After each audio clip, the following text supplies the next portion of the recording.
Assalamualaikum warahmatullahi wabarakatuh. Perkenalkan, nama saya Talbia Sabdarizan Taufik, perwakilan SMA Negeri 1 Sumbawa Besar. Pada kesempatan ini, saya akan membawakan sebuah cerita sejarah Tanah Samawa yang berjudul Haji Batu, asal-usul tradisi Ponan. Mari dengarkan cerita saya. Pada zaman dahulu, tersebutlah kisah Gafar, putra dari Zulkifli dan Khalifah. Mereka tinggal di Desa Bekat, Kecamatan Moyohilir, Kabupaten Sumbawa. Desa tersebut mengelilingi persawahan yang besar, sehingga disebut Orong Rea. Keluarga Gafar sangat disanjung dan dihormati oleh masyarakat Bekat, karena mereka ramah, sopan, dan sangat taat beribadah. Gafar pun tumbuh menjadi remaja yang baik. Dia diajari berbagai keterampilan masyarakat petani, mulai dari memandikan kerbau, mendapatkan ternak, sampai ilmu agama pun ia dapatkan di Desa Bekat. Hal tersebut telah terpatri di dalam diri orang-orang Bekat. Keinginan seorang Gafar cukuplah sederhana, hanya menjadi orang berilmu, hartanya dapat dizakati, dan mampu melakukan ibadah haji di Mekah. Namun, jika kita ukur dengan ekonomi dari keluarga Gafar, mustahil Gafar dapat menginjakan kaki di kota suci. Namun, hal tersebut tidak membuat Gafar putus asa. Dia semakin menjadi orang yang taat dan bersyukur.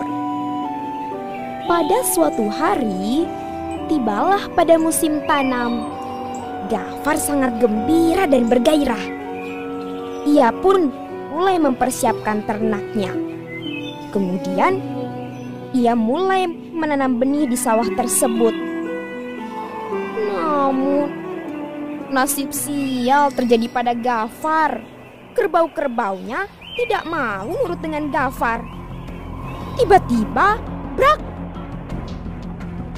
Kerbaunya lari dari sawah, mengakibatkan bajak Gafar sampai patah.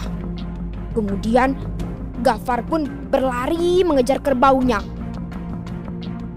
Melihat hal tersebut, ayah Gafar pun turut mengejar, dengan tujuan ingin membantu Gafar. Namun sialnya, Gafar salah sangka terhadap ayahnya. Ia menyangka bahwa ayahnya akan kecewa, akan marah, bahkan ingin membunuhnya dengan parang yang diikatkan di pinggangnya. Dia terus berlari hingga ayahnya pun kehilangan jejaknya. Dan ayahnya pun putus harapan. Ayahnya kembali pulang ke rumah. Berhari-hari ayahnya mencari, namun tak kunjung Gafar ditemui.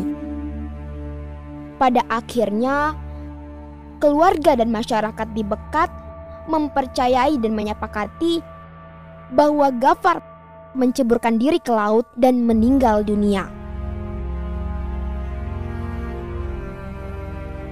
Selang beberapa tahun, ayah Gafar mulai menua. Hingga akhir hayat sang ayah pun, Gafar belum ada kabarnya. Namun apa yang terjadi, teman-teman? Masyarakat di Bekat memulai kehidupannya seperti biasa.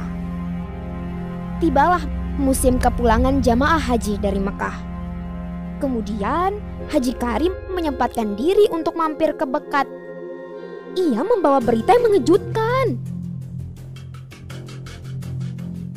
Gafar ternyata masih hidup. Dia masih ada di Mekah. Begitu kata Haji Karim kepada masyarakat. Sontak masyarakat terkejut.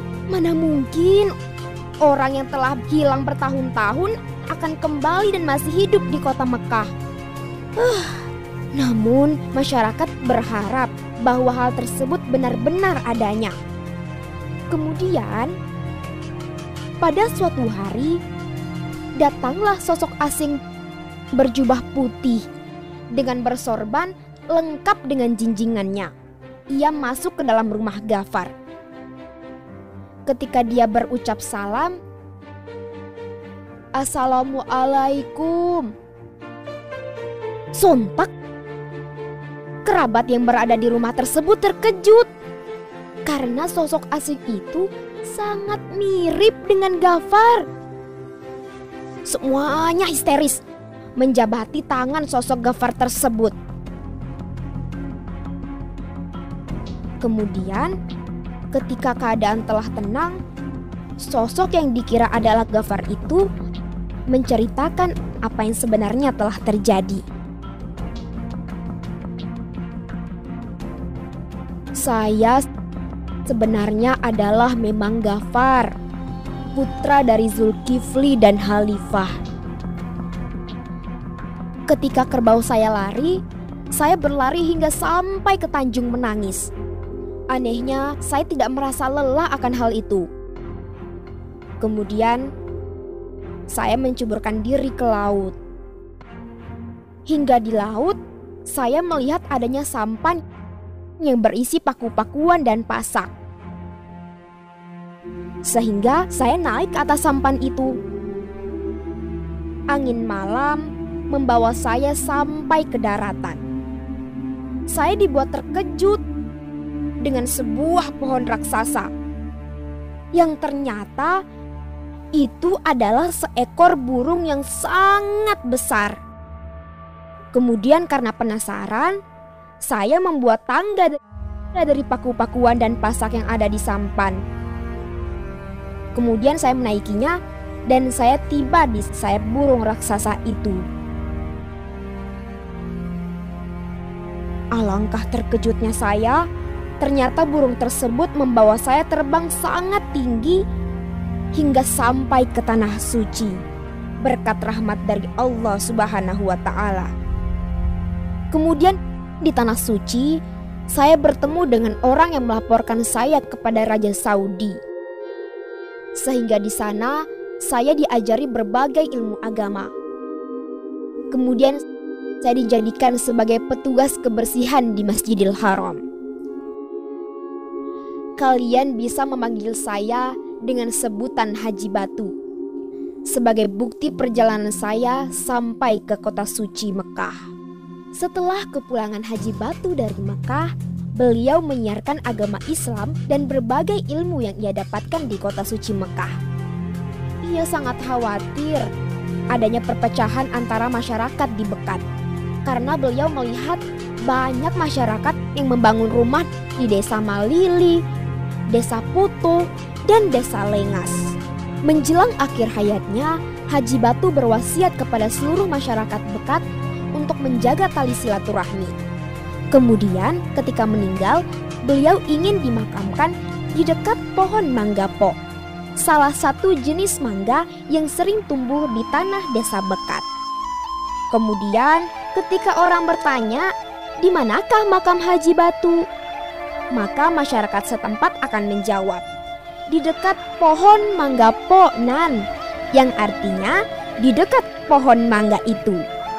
Hingga saat ini, masyarakat terus menjalankan wasiat dari Haji Batu dalam bentuk sedekah orong yang dikenal dengan nama tradisi Ponan.